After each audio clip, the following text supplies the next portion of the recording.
జిల్లా నూకపల్లిలోని ఇందిరమ్మ హౌసింగ్ కాలనీని మాజీ మంత్రి జీవన్ రెడ్డి పరిశీలించారు. కూల్చిన ఇందిరమ్మ ఇండ్లను తిరిగి లబ్ధిదారులకు కేటాయించి న్యాయం చేయాలని డిమాండ్ చేశారు. ఉమ్మడి రాష్ట్రంగా ఉన్నప్పుడు మల్యాల మండలంలో 4,000 ఇండ్లు మంజూరయ్యాయని, వాటి లబ్ధిదారులకు ఇచ్చేలోపే రాష్ట్ర విభజన జరిగి ప్రభుత్వం మారింది అన్నారు. వాటిలో 1,600 ఇండ్లు అసంపూర్తిగా ఉన్నాయని, వాటి నిర్మాణానికి 52 కోట్లు అవసరమని తెలిపారు.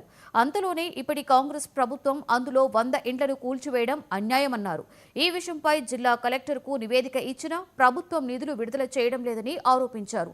లబ్ధిదారులకు కొత్తగా ఇందిరమ్మ ఇండ్లు మంజూరు చేసి న్యాయం చేయాలని మాజీ మంత్రి జీవన్ రెడ్డి సీఎం రేవంత్ రెడ్డిని కోరారు. 2009లో మేము ఎప్పుడైతే 4,000 ఇండిపెండెంట్ హౌసెస్ ప్రపోజ్ చేయడం జరిగిందో ఆ లేఅవుట్లో మేము పాఠశాలలు కానీ, ఆసుపత్రి కానీ, ప్రార్థనా మందిరాలు కానీ లేఅవుట్లో పొందుపరచడం జరిగింది అన్నాడు.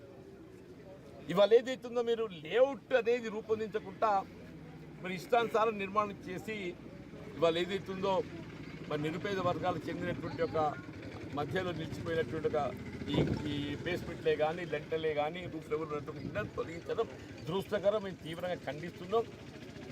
వాళ్ళకందరికీ కూడా ఏదైతుందో తక్షణమే నీళ్లు మంజూరు చేయడంతో పాటుగా మీరు కావలసిన మౌలిక సదుపాయాల కల్పనకు మీ ఇప్పుడు చూసో ఎఫ్ బ్లాక్ ఏదైతుందో ఎదురుగా 10 acres ఒకటే బ్లాక్ దొరుకుతుంది.